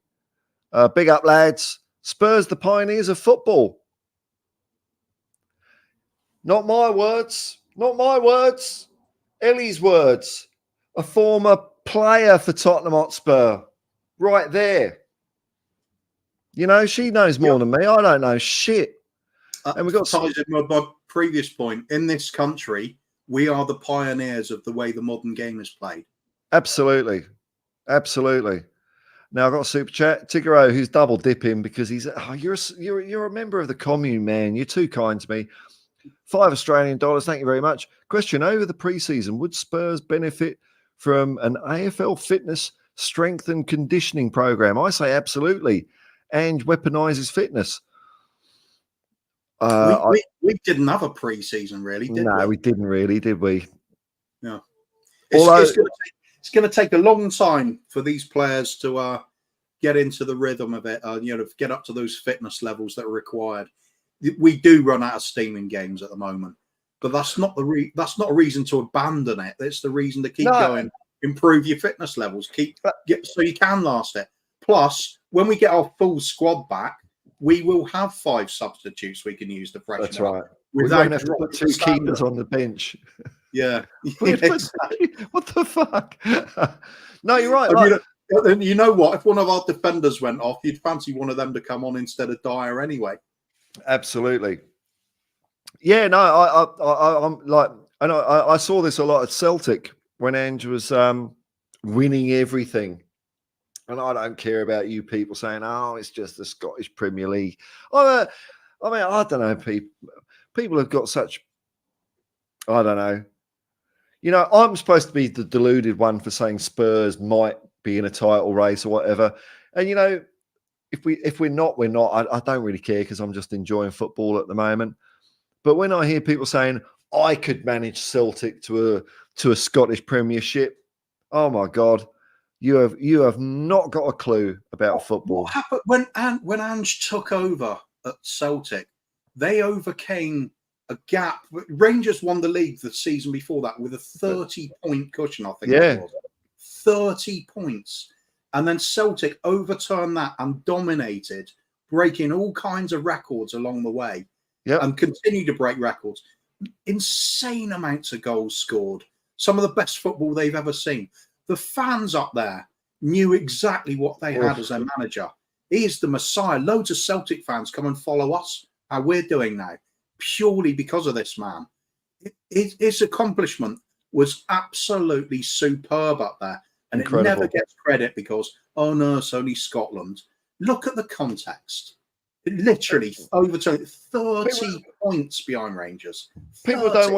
People don't watch Scottish football. I watched the load of it, man. You know, and you know, I was following Ange since he was Australian youth coach through Yokohama. But I tell you, it was when he was at Celtic, man. And what you just said there, the way the fans and the club was just absolutely humming, man. And it didn't take long for him to do that. Meanwhile, we're watching five at the back, you know. And that's when I thought Ange is ready, man. If he comes to Tottenham, this would be a dream come true for me. It really would. I've got another super chat here, and look at this. It's from former Tottenham Hotspur player Ellie.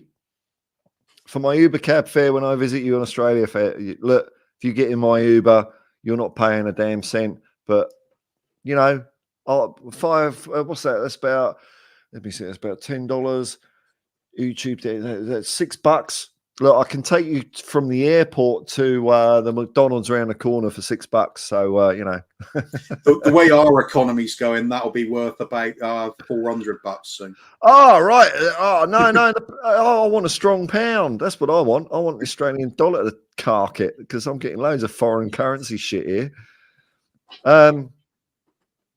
Yeah, so that's when I always rated Postecoglou as a manager, but what he did at Celtic, man, and you could see the reaction from the Celtic fans when he came to Tottenham. They were gutted. They were gutted because, okay, you know, it looks like they're going okay under Brendan Rodgers, but Ange just created that feeling up there that, you know, that once in a lifetime, because that's what he's all about. He understands, and it's through his upbringing and the way football's treated here, and because he's a Greek migrant. I'm not saying Australia is an incredibly racist country, but it fucking is. You know, he came through all those obstacles to play the sport he loved. You know, it's easier in England to, like, if you play football in England, no one's going to beat the shit out of you, spit at you, call you racist, homophobic, and sexist slurs. That's what you get in Australia. And he came through all that, so he's got passion for the game, and he's a student of the game.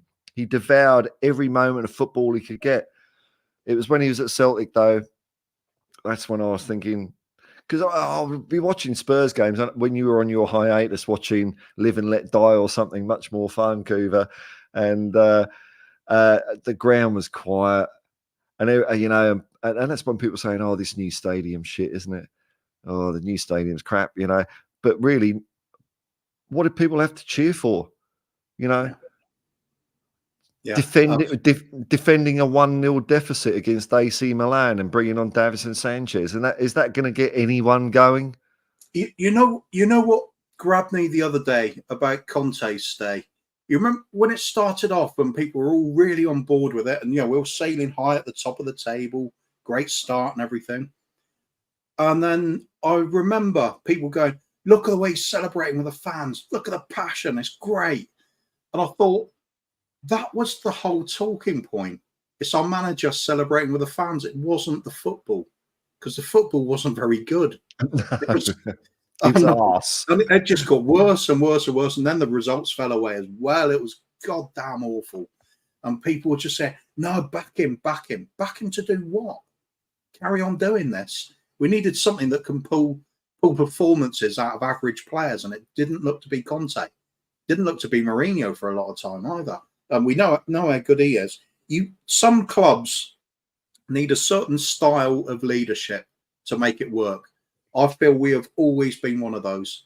If we're not playing some attacking, passing football where we keep the ball on the deck and play, really, really quick passing, aggressive sort of counter. Well, even when we're counter attacking, we do it in that same style. But if we're not playing that kind of game and going for it and taking a few chances, for me, it's not Spurs. But Nah. Levy's made that horrendous mistake of talking about Spurs DNA. I'd say he's helped destroy it over the last 30 years. Sugar didn't help at the periods as well. I mean, I remember watching. You know what made me absolute cringe? When they were doing that fan conference, and Levy has the bloody gall to say we've got our Tottenham back, and I'm thinking, mate, that's what the fans are saying. That's what the fans are feeling. That's not for you to say. I'll just do a super chat here. Memberships and super chats are available. Glenn Hoddle. Look at that. Friend of the show, Glenn Hoddle, aka Martin. But it's Glenn Hoddle, who's currently riding top of the table of the tipping competition. £2. That's about like $5 million. Bloody hell, I could buy a new yacht. 5 to 4 wins every week. Love the stream. Thanks, man. Peace and love, man. Peace and love. And Ellie, former Tottenham Hotspur player. I haven't got my hat on. I can't take it off. Thanks for the £5. This is to beat Man City and shock the world. And you know what, man? After last night's game or this morning's game, the world is round. I'm not good with time zones, people. Don't wear a watch, I'm feeling much more confident about the Manchester City game. I'm thinking, you know what? That's the first time that this team played in that formation.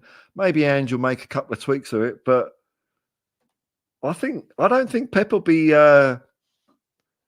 sleeping comfortably waiting for that to come up and visit him. You know what I mean? Because they're not firing, man. This is the thing. I'm seeing with my eyes. And yeah, I'm a one-eyed Spurs fan, but we're playing the best football.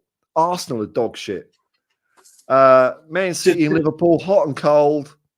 Yeah, I was going to say with City, depends which games you've seen them play this season. Yeah. Against Arsenal, they look completely average at best. Didn't create much at all. But then you watch them against Bournemouth, who were doing pretty reasonably at the time, considering their status. They were tearing them apart in ways that I just thought, oh my God, this is like beautiful football. And I was looking at Bernardo Silva. I think it was the tricky winger that got all the headlines. I think he got a hat trick that day. Forgotten his name now. One of the newer signings. But anyway, he grabbed all the headlines. But it was Bernardo Silva that I looked at and I thought, wow, what a player that is. And he did this. He took a goal so effortlessly.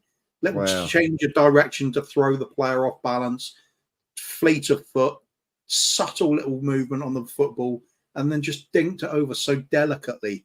It was a goal crafted absolutely beautifully, and I just thought, I want to see that kind of thing at Spurs. I want to see players with that kind of flair and imagination, and just the ability to find the goal and confident doing it. We don't quite have that at the moment. It's close, yeah, we're lacking that little bit of finesse and confidence that goes with it. Kulusevski would be a prime example. Where he hit the post. I think if he was a confident player, he wouldn't have hit it that hard. He would have just rolled it in. It would have been an easy finish. But he is lacking the confidence, so he put a bit behind it, and unfortunately, it didn't work. I think we're going to be all right, but I don't share your confidence of going to Man City, unfortunately. I think they're just a little bit too well oiled at this point, and they've got the majority of their first team to pick from. I think those little deficiencies that we do have are probably going to get exploited. However, if we go there, take the game to them for 70 minutes, and just show that we can still do this kind of football against the best, that'll still be something. That'll still be something. You never know, though. You never know. If you can do that for 70 minutes, maybe you get a little bit of luck going your way. This is the thing I'm enjoying, because, you know, I'm hearing, you know, I hear people, you can't play like that against this team or that team. And, the match against Aston Villa, it's going to be a battle of the high lines. That's what I was told. Aston Villa, I think we made them look ordinary. We made them change their game plan. Okay, they got the win, you know, whatever. But yeah, but Bentancur in particular, he was great. Precision through balls he was doing, amazing. What a Rolls Royce of a player he was looking. Brilliant. It was just. Now I want to go back to the 80s. I want to ask you a question here, Couver, because I've heard a few players and people talk about this one way or the other. David Pleat, genius or lucky? See, I have problems with Pleat because I saw. All right, okay, we might be on the same page here. Yeah, I saw players like Graham Roberts leaving, and you know, Tony Galvin, and leaving Tony Galvin. We brought in Steve Hodge, who's a hard worker. I think we might have brought in Johnny Metgod as well, or Nico Klaassen, was it? Nico Klaassen, yeah, he was a good little player, but he didn't fit the system we had stumbled upon. What Pleat got lucky with is Clive Allen had suddenly found the form of his life that season, and we still had a midfield with Paul Allen, who was very underrated. Yeah, I agree. Glenn Hoddle and Chris Waddle and Ozzy Ardiles in it. Now, if you can't do something with those three in the midfield and Clive Allen in the form of his life up front, and you've got a Richard Goff just come into the side, if you can't do something to go alongside Gary Mabbott, who's fantastic anyway, you still got Chrissy Houghton, you still got Ray Clements, Mitchell Thomas. That's a Pleat signing, basically, isn't it? He was a bit of a cult hero, wasn't he, Mitchell Thomas? I wonder what you were going to say there, cult. No, no, he wasn't a great player, though, was he? He had his moments. He's no Steve Perryman. but the point was, Pleat did get lucky to have all those at those same time, especially with Clive Allen hitting that form. And yet, although it was one of my favourite seasons, we still didn't win, did we? So I think he got lucky, to be honest, because when you looked at him at other times when he'd taken over Spurs, when we didn't have that plethora of attacking talent, wasn't so good, was it? No, it really wasn't. So I think he had his moment in the sunshine, enjoyed it, but highlight of his career is probably going to be galloping along the pitch for Luton when they'd done the miracle.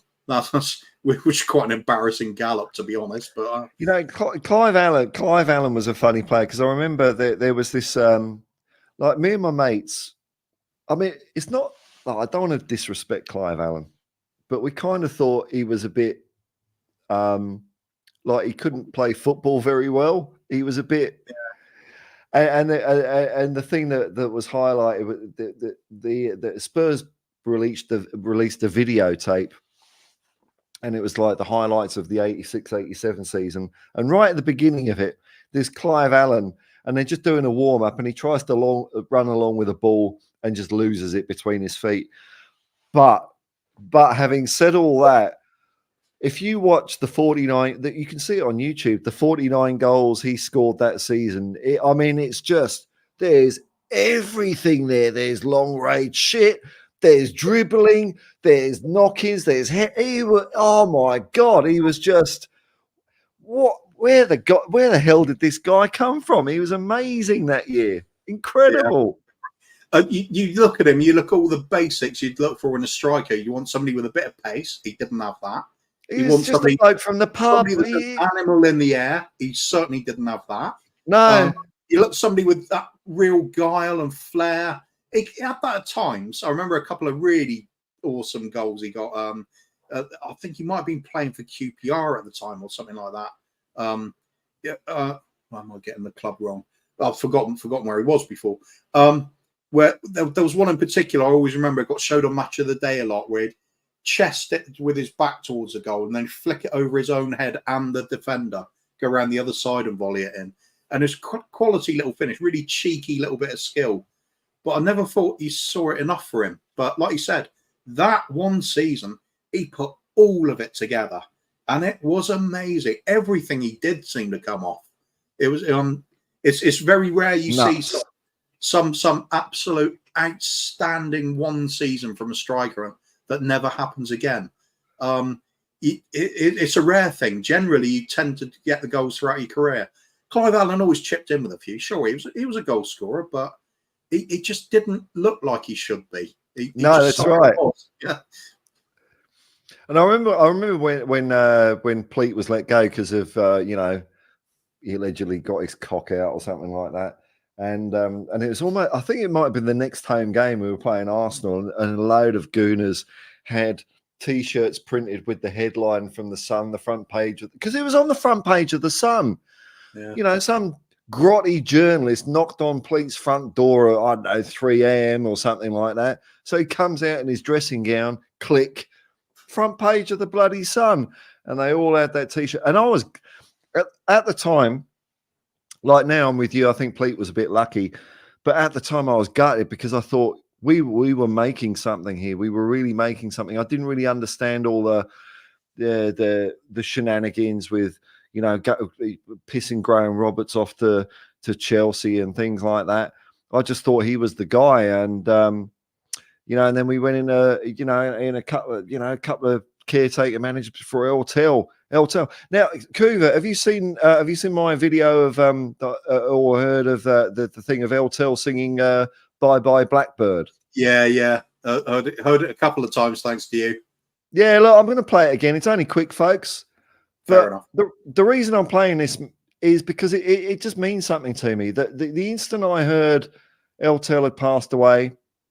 It's a tribute to his flamboyant side, isn't it? It's and confidence and swagger. You can hear it when he's doing it. If you listen to the whole single, I think it's only 7.5 minutes long. I'm not going to play all 7 minutes. I'm just going to play about 30 seconds.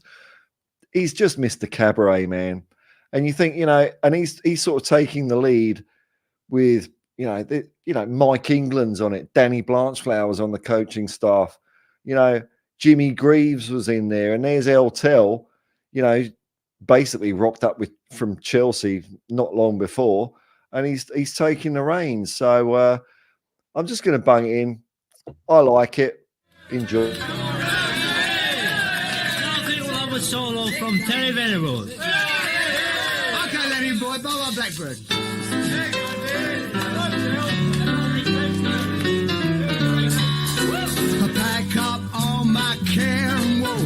Here I go and I'm singing low. Bye, bye, blackbird. Where somebody waits for me. The sugar is sweet and so is she. Bye, bye, blackbird. Well, no one here can love or understand me. Oh, what hard luck stories they all.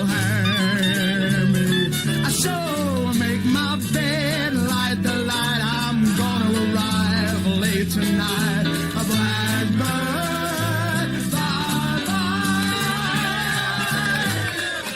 and here we have our Scottish contingent, Dave, Robbo and Gilly with I Belong to Glasgow. Give me the hand, lads, come on! Man, he was a fucking dude. And the majority of his career also in a time where you'd never heard who the chairman was. Man, when I hear people saying, "Oh, Levy should come out and say this," and I get it, and at times I've thought the same myself. But when the Richardson and Wales were in charge, you never heard shit from these people. They were invisible. Like the reason why Brian Clough came a cropper at Derby County was because the chairman started, wanting to steal the limelight a little bit. When these owners don't know, these business people, they don't get football, man. They just don't get it. They never will. They never will, because it's a working class game. It's the Hotspur Hippie channel, folk. It's not the Hotspur Piers Morgan bloody channel. You know, it's a grassroots game. It means talking of cocks, that is it? Yeah. Well, the only reason I hate Piers Morgan, by the way, I've got to make clear, is because he's a gooner. You know, that's the only reason. But I hate everything about him. Oh dear, man. Look, you know what, man? I might wrap it up there. Thanks very much for your time. Is there anything else you want to reminisce or chat about? I started dissing Piers Morgan. So you're wrapping it up now. Oh no, we can. We can go to town on him. It's cool. It's nearly a 2-hour stream, isn't it, mate? So yeah, no worries. Man. Like I said, we could go backstage and talk about LTL all night, couldn't we? It's the way it goes. Just football in the 80s, those early nights, that FA Cup win. That's the bit. That's how I don't know if you remember, but when I might be getting my years wrong here, but I think it was when we signed Gascoigne or Lineker, and we played this friendly tournament, this pre-season thing at Wembley Stadium. I think it was called the Makita thing, and it was Arsenal, might have been Inter Milan and someone else, and we were shit. I think Arsenal beat us 4-1, and we were thinking, that's the end of it. You know, that's the end of it. But Terry Venables, he got the fans through that. We believed in the guy, didn't we? Even though, it was a while before even the style of play got better, because as you said earlier, Couva, we didn't quite have the players on the roster anymore. But having Terry Venables just kept me going to matches. It really did. Yeah, absolutely. I mean, yeah, you're right. When we first got Gascoigne, it was we did not have a good team. We were really struggling. He was struggling to find his feet. You could see the talents there, but it wasn't consistently there. And I remember one joke, because at Christmas time we were bottom of the table, and the jokes usually come out about the bottom side. Back then, especially if it was a big team, you'd be getting roasted by everybody. And this joke come out about Paul Gascoigne and Paul Stewart, who were our two big signings that summer. Both of them struggling a little bit. Paul Stewart was playing up front then as a striker, which he wasn't that great at. It was only when he dropped back to midfield we really got the best out of him. Anyway, goal in the FA Cup final, Indeed, always immortalised that. He was a good player. Yeah, he was. He was. Anyway, we were at the foot of the table at Christmas, and the joke was going around that Paul Gascoigne and Paul Stewart, they're out on the town, and they went to get some like fish and chips, and it was like really expensive.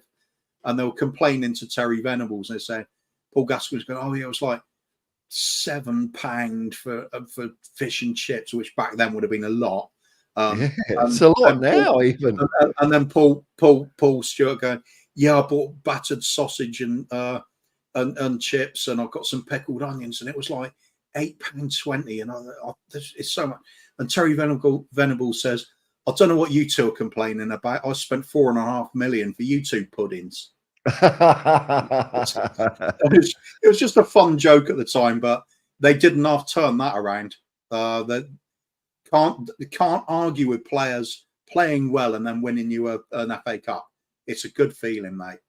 Playing good football, even if the team itself individually isn't the greatest in the world, you've got some talent in there, and you work around it, you build around it, and put a belief into everybody, you can achieve something. And that's still true today.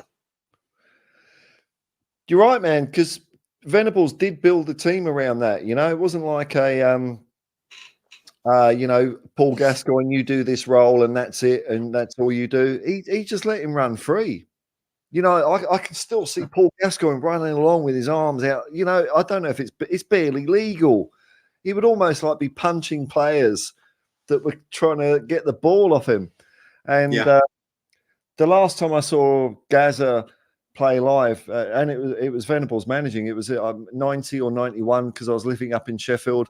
But we played Sheffield United in the Littlewoods Cup. And I think it was the round of 16. It was a full-strength side. And Paul Gascoigne scored a goal, and it was just magnificent, man. It was magnificent, Just They were one happy of our days. great players, one of our greatest players. Just wasn't at the club long enough. I mean, that's a credit to Terry Venables. Like, you know, like you say, he got him to Spurs over Alex Ferguson. Alex Ferguson was, you know, tempting him with all sorts of trinkets and baubles, but no. Oh no, we were the bit. Alex Ferguson was offering them a solid base to which to go and play football. I think if I'm honest, I kind of wish he had gone there, because maybe Sir Alex would have kept him on the straight and narrow, and you know, he would have kept to the football. But you know, we enjoyed him coming here. God, we enjoyed him coming here. I think at the time we were basically throwing all these incentives. You know, buying his sister a sunbed and his parents a house, and throwing in a car and stuff. Whatever they asked for, we'd just give him it, and it swayed him. So great stuff. But what I do remember is what Gary Lineker always said about Gaza at the time. And this fits in with why Terry Venables is happy for players to just play. And Gary Lineker was saying, if Paul Gascoigne passed you the ball, it's for one of two reasons. Either he wanted it straight back again after he went round a player, or he was knackered and you had to do it. I like this the Gaza story where he came into the dressing room and he saw Gary Lineker having a hot bath, because Gary Lineker used to have a hot bath. You know, just dip in, dip out. He says, "Oh, it feels good. What are you doing now?" "Oh, just dipping in, dipping out, cleanses the pores." "Oh, I'll have a go." So Gascoigne gets in a piping hot bath. Lineker buggers off, you know, before the game, you know, warm up and all that. He comes out, and like 2 hours later, Gascoigne's still in this piping hot bath, and then gets ready. The match goes, and Gaza's all over the place. And he says, "I'm dizzy, man. I'm dizzy." And Venables says to Gaza at half time, he says, "What's going on, Gaza?" And he says, It's Lineker's fault. He made me have a hot bath." And, you know, shits and giggles, man. Shits and giggles. Absolutely.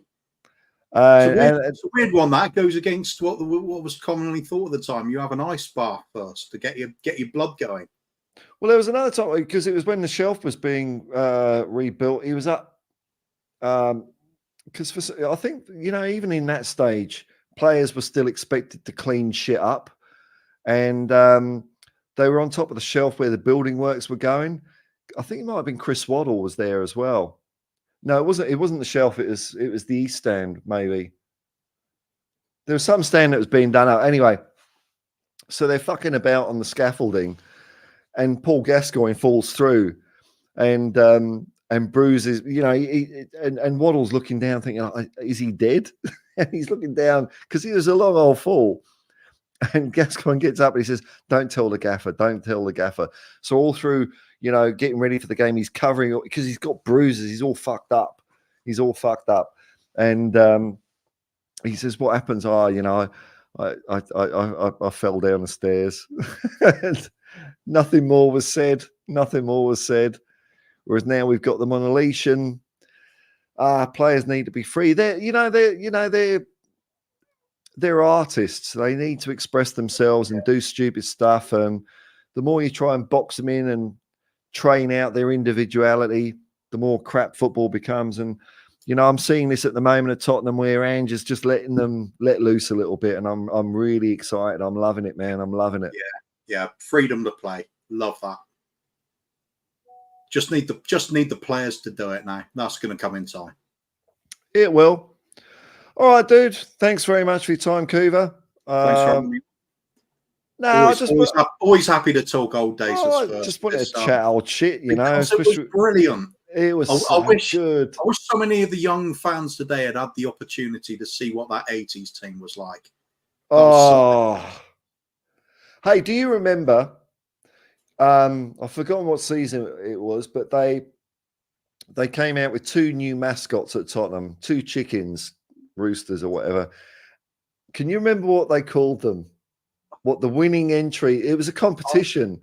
I remember it at the time, and I know I used to remember these names, but I've forgotten them. It was Tot and Ham. Of course it was. And I'm thinking, Ham, it's a Jewish club, dudes. What the fuck are you doing? Tottenham. Ah, bloody hell, man. They were happy day. You know, I'm just thankful. I'm glad I'm old. You know, old because I think I saw football not quite as best because there was, you know, 60s, even when you go back to the 20s and 30s, like our record crowd at Hart Lane was, I think, 63,000 or 73,000 in 1933. And, you know, 100 years later or 90 years later and several $1 billion later, we've got all the way up to 60,000, and that's progress, you know. But we were there for some of the good times, man. And we were. I loved it. It was the best place on earth, the Shelf. It really was. Football generally just seemed better back then to me. It was more organic. It was more accessible to normal people. My last little thing here, Couver. Sorry, like when you went and saw a game, and you know there'd be a couple of shit decisions or an offside or whatever, and you go back and watch the match of the day. And maybe John Motson would say, oh, maybe the player was onside there or something. You know, it wasn't dwelled on. I don't think anyone really gave that much of a shit about the decisions being correct or... Part and parcel of the game, wasn't it? Because it didn't... I can't remember a game... The standard etiquette is if something didn't go your way, you hurl a bit of abuse at the lino or the ref. Then you go home and it's forgotten again. That's it. Like I can't remember bad decisions, whereas now because it's sort of drilled into your mind, VAR and replays 500 bloody times. You know, they sort of stick in your mind a bit. Like even last night, that first Aston Villa offside thing. I'm thinking, even though it's a goal for Aston Villa, I'm thinking for fuck's sake, you know, it's taking 3 minutes. Benefit of the doubt to the striker. It's a goal. You know, from one side of the pitch, he looked onside. From the other side of the pitch, he looked offside. It was a pixelated mess when they zoomed in on it. It's like, okay, they scored a goal. Let's just get on with the bloody game, you know? It kills the flow. You know what? 86, Maradona's hand of God goal. Yeah. If there was VAR, that wouldn't have stood. Yeah. And it'd be forgotten by now. But it wasn't history. there. And it's an iconic moment, even though it was horrible at the time, horrible for a long time afterwards. People still haven't forgiven him for it. But if you took that away, you've lost something of history that was you have really, really something memorable. So goal line technology, you know, 1966 World Cup. Did the ball go over the line or not? Clearly. Of course it did, clearly.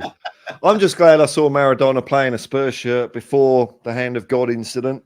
A couple of months before Ozzy Ardiles' testimonial where he wore Clive Allen's boots because he didn't even bring his own bloody boots to the game.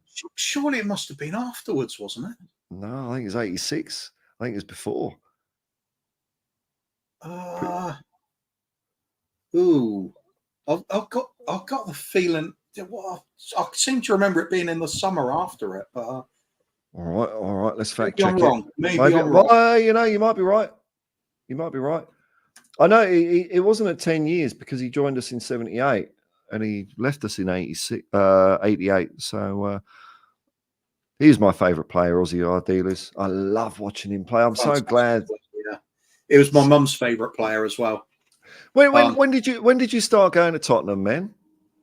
Oh God, my first game would have been 76 when I was 5 years old. Holy shit! Wow! Too young to really know. I was too young to really know what was happening, but I knew I enjoyed being in the crowd and that experience. It just stayed with me. It was exciting. It was like something amazing's happening here. And it's weird, the little things you remember. I don't remember any of the goals going in or anything like that. But I remember the smell of the cut grass and things like that. And it you know, the wet cut grass and this anticipation in the crowd. And I remember seeing us in the old second division because we had to get promoted again as well when I was very young. Yeah, I remember that. I remember we had a game, I'm pretty sure it was against Southampton. And it was a really touch and go moment. We had to avoid losing to get promoted, that sort of thing. And It was edgy Yeah, game. yeah. I just remember everyone in the crowd was nervous as hell.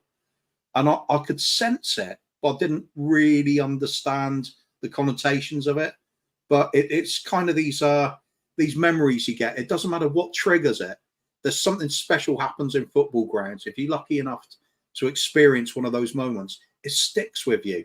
It's an emotion. It's a feeling. And over the course of time, this is why we say White Hart Lane. Forget the Tottenham Hotspur Stadium. White Hart Lane was what it was all about, because that was memories. It was entrenched in these great memories where we'd won things and big matches came and went, and you could see European football and huge nights. That 84 final for me, my God, I've never experienced anything like the elation on that day. And I've told this story a few times, but I was stood with my dad, and we were losing. And Angelet were winning the game. And the time was beginning to run down, and I'm feeling it. I'm biting my nails, and I said, I was looked up at my dad, and he just gave me the best line he's ever given me. He looked down, and he just said, "You know what? Nothing's over till Graham Roberts says so." Oh man! Who popped up with the equaliser? It was Graham Roberts. And I just thought, you know everything about football, Dad. You are God. But then I remember that afterwards as well, coming down to the penalty shootout, we're desperate to see it, and as kids, we got shoved to the front of the crowd. Yeah, that's what used to happen at the Shelf. The kids were passed down. Absolutely. Yeah. So you could get a really good go of it. So I was like behind the goal when the Parks saved the penalty to win it. And wow. It's a goalkeeper save being the greatest thing you've ever seen in your life. It's like, how often do you say that? And I was worried about. I don't think I was the only one worried about Parks. You know, it's like, oh no, penalty shootout with Tony Parks. I don't know about this because Ray Clements was injured or something. It was weird. The whole in game. In fact, half the team was bloody out. Aussie Ardiles, I think, came on as just a medal. Perryman was suspended. Yeah. Hoddle was out. Yeah. Well, and we what was it? I was going to say, back Parks, when he started the game, he thought, oh, well, is he going to be good enough? He's not Ray Clements. I know. But the way the team treated him was incredible. They were hitting back passes almost ferociously at him. They had full confidence in him. Yeah. The way the team treated him, I think it helped to give him that confidence, and he felt he was the man at that point.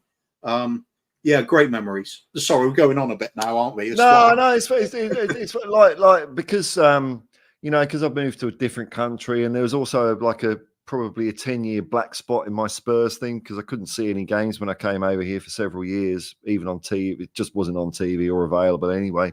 Like my memories of specific games, I'm not even entirely sure what the first game I was at Tottenham for. I know it was in 85. But the thing that really sticks me, like what you're saying, is the emotion, the feeling. It was getting to the ground.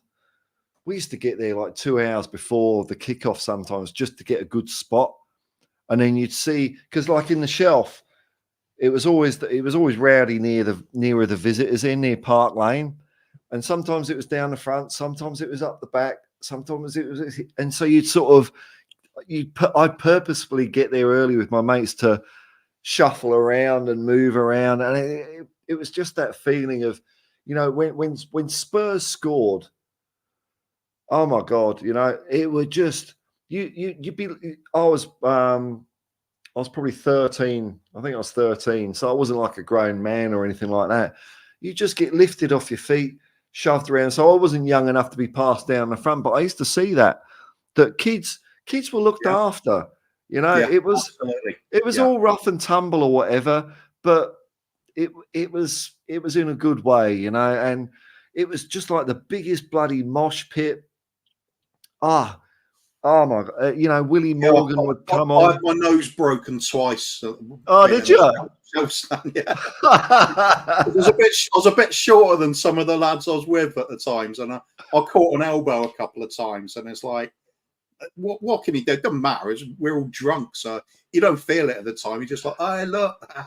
It's funny, like, I was never into the hooligan thing myself, but you know, you'd know who the guys were. This has nothing to do with the hooligan element. No.